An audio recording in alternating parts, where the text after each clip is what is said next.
सतगुरु कबीर साहब का मूल ग्रंथ बीजक तीसरा शब्द में साहब बताते हैं, संतो घर में झगड़ा भारी। जैसे किसी ने साहब से आके कहा हो कि साहब अमुक घर में झगड़ा हो रहा है, किसी के घर में झगड़ा हो रहा है, तो साहब जैसे उसे समझाने का प्रयास कर रहे हो, उसे कह रहे हो कि वो बाहर का झगड़ा क्यों हो रहा है, बाहर का झगड़ा क्यों हो रहा है, इसका कारण क्या है।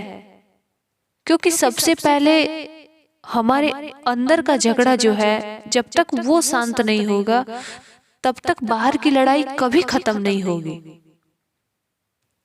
साहब इसी शब्द के माध्यम से हम सब को समझाने का प्रयास करते हैं कि संतो घर में झगड़ा भारी। पहले शरीर रूपी घर में जो झगड़ा लगा है उस झगड़े को समाप्त करो, तो बाहर का झगड़ा तो ऐसे ही खत्म हो जाएगा। कभी हम लोग देखते हैं किसी के हृदय में अंदर क्रोध पैदा होता है, तो वो क्रोध कहाँ पे निकलता है, वो अपने से कमजोर व्यक्ति के ऊपर क्रोध निकालता है। जैसे आज समाज में देखते हैं किसी पत्नी का पति कहीं बाहर काम कर रहा हो, उसको किसी उसके बॉस ने उसे डांट दिया, वो आके अपनी पत्नी को डांटता है। उसकी पत्नी अपने पति को डांट नहीं सकती तो वो अपने बच्चों पे अपना क्रोध खत्म करती है, और उसके बाद बच्चे किसी को कुछ कहते नहीं है तो उनका जोर अपने किताबों पर निकालते हैं। तो ये झगड़ा कहाँ से स्टार्ट और कहाँ पे जाके खत्म हो जाता है। तो साहिब उसी चीज को समझाने का प्रयास करते हैं कि संतो घर में झगड़ा भारी। पहले तो इस शरीर रूपी जो घर है इस झगड़े को खत्म करो। कैसे? रात दिवस मिली उठी उठी लागी 5 डोटा एक नारी। इसी शरीर में 5 गो ज्ञानेंद्रियां हैं, शब्द स्पर्श रूप रसगंध, और एक नारी इच्छा रूपी नारी इस शरीर में है। रात दिवस मिली उठी उठी लागे। वो बाहर का झगड़ा तो दिन में होता है, रात में लोग सो जाते हैं, लेकिन ये जो शरीर रूपी झगड़े में ये 5 गो शब्द स्पर्श रूप रसगंध ये जो लगे हैं, ये 2400 घंटा झगड़े करते हैं। न्यारो न्यारो भोजन चाहे पांचों अधिक स्वादी। साहिब कहते हैं कि अलग अलग इनको भोजन चाहे। जैसे एक माँ के 5 गो पुत्र हो, कोई कहे मुझे रोटी पसंद है, मुझे रोटी बना के दो। कोई कहे मुझे चावल पसंद है, हम चावल खाना पसंद करते हैं। एक कहेगा मुझे खिचड़ी पसंद है तो उसे खिचड़ी चाहिए। चौथा कहेगा मुझे हलवा पसंद है तो हलवा चाहिए, और पांचवा कहेगा मुझे मालपुआ पसंद है तो मुझे मालपुआ चाहिए।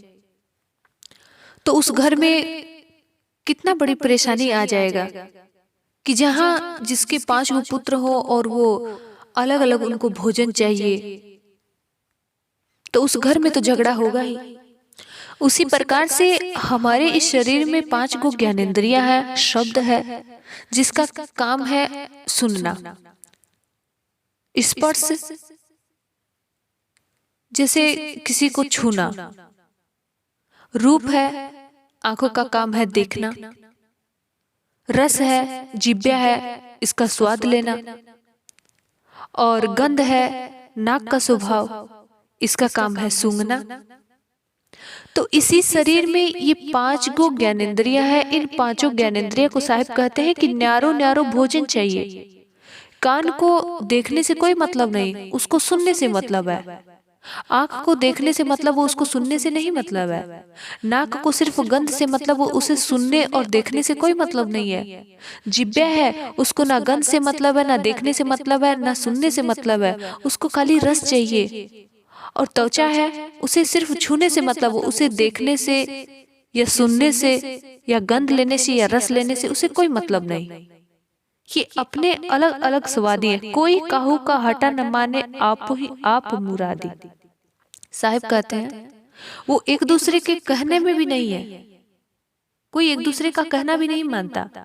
जैसे हम अपने भौतिक जीवन में देखते हैं, मान लीजिए कि हम जैसे टीवी देख रहे हैं, हम टीवी देख रहे हैं, आंख हमारी देख रही है, किसी कारणवश मान लीजिए टीवी में कोई गड़बड़ी आ जाए, कान को तो सुनने को तो मिल रहा है, टीवी में से आवाज तो आ रही है, लेकिन हम देख नहीं सकते। हमारी आंख हमको तुरंत आदेश देती है कि जाओ, जाके उसको ठीक करो ताकि मैं भी देख सकूं। हालांकि कान को सुनाई देता है। जैसे रेडियो आजकल बंद हो गया है, पहले रेडियो से लोग सुनते थे, देखते नहीं थे,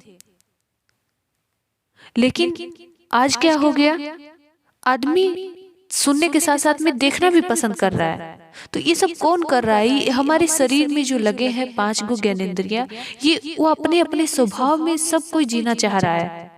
कोई काहू का हटा ना माने। वो एक दूसरे के कहने सुनने में भी नहीं है, एक दूसरे के कहना में भी नहीं मानते हैं। आप ही आप मुरादी, एक दूसरे में अपने आप में ही इच्छुक हैं देखने को, सुनने को, स्वाद लेने को। फिर साहब कहते हैं, दुर्मति केर दुहागिन मेटे डोटही चाँप चपेरे। अब साहब बता रहे हैं कि ये तो बाहर का झगड़ा था, अंदर का जो झगड़ा था वो मैंने बता दिया कि तुम्हारे शरीर में ये 5 झगड़े लगे हैं, इनको मिटने के लिए तुम्हें क्या करना होगा? दुर्मति केर दुहागिन मेटे, कि तुम अपने दुर्मति यानी दुर्बुद्धि, एक होती है तो सद्बुद्धि और एक होती है दुर्मति, दुर्बुद्धि। जो सद्बुद्धि वाला होता है वो अपने घर की लड़ाई को समेट लेता है, और जिसकी बुद्धि दुर्मति हो जाती है वो इस घर के झगड़े को और ज्यादा बढ़ा देता है। तो साहब कहते हैं कि तुम कितने दुर्भाग्य हो कि तुम इनको समझा नहीं पा रहे। डोटा ही चाँप चपेरे, चाँप चपेरे मतलब दाब देना, दबा देना।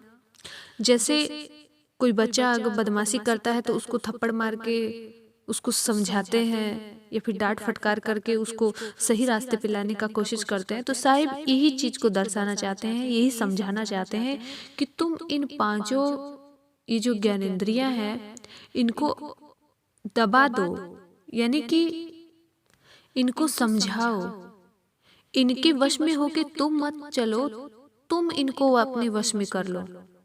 जैसे आजकल बेटा बेटी माँ बाप के कहने में नहीं रहते हैं तो माँ बाप को कितनी तकलीफ होती है, परिवार में झगड़ा भी होता है, कला कलेश भी होता है। उसी प्रकार से हमारे शरीर में ये जो 5 गो ज्ञानेंद्रियां, अगर हम इनको अपने बस में नहीं करेंगे तो हम इनके वश में होके कुछ गलत संसार में करने लग जाएंगे। कहे कबीर सोई जन मेरा जो घर की राड निबेरे। साहिब कहते हैं कि वही भक्त, वही संत, वही है मेरा जो अपने इस घर की राड को खत्म करता है।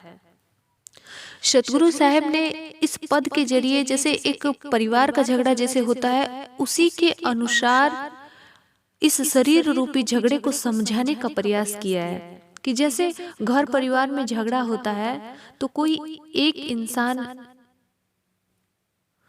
उस झगड़े को खत्म करके परिवार में प्रेम बनाकर रखता है, अच्छा व्यवहार बना के रखता है, तो उस परिवार का सबसे प्रिय हो जाता है। उसी प्रकार से साहब कहते हैं कि जो इस शरीर रूपी झगड़ा को जो खत्म कर लेता है वही मेरा प्रिय है, वही मेरा है और मेरा कोई दूसरा नहीं है। जो बाहर की लड़ाई को जो खत्म करता है वो तो संसार का होता है, लेकिन जो शरीर रूपी झगड़ा को जो खत्म कर लेता है वही मेरा है। इस शब्द से हमको ये समझना चाहिए कि हमारे शरीर में लगे जो 5 गो ज्ञानेंद्रियां हैं, इन सब ज्ञानेंद्रियों को हम अपने वश में करके हम सतगुरु के शरण में जाएं और उनका भजन, सत्संग, कीर्तन करें। शरीर का झगड़ा खत्म हुआ तो बाहर की लड़ाई भी शांत हो जाएगी। जब मन शांत होगा तो बाहर भी हम शांति का अनुभव कर सकते हैं।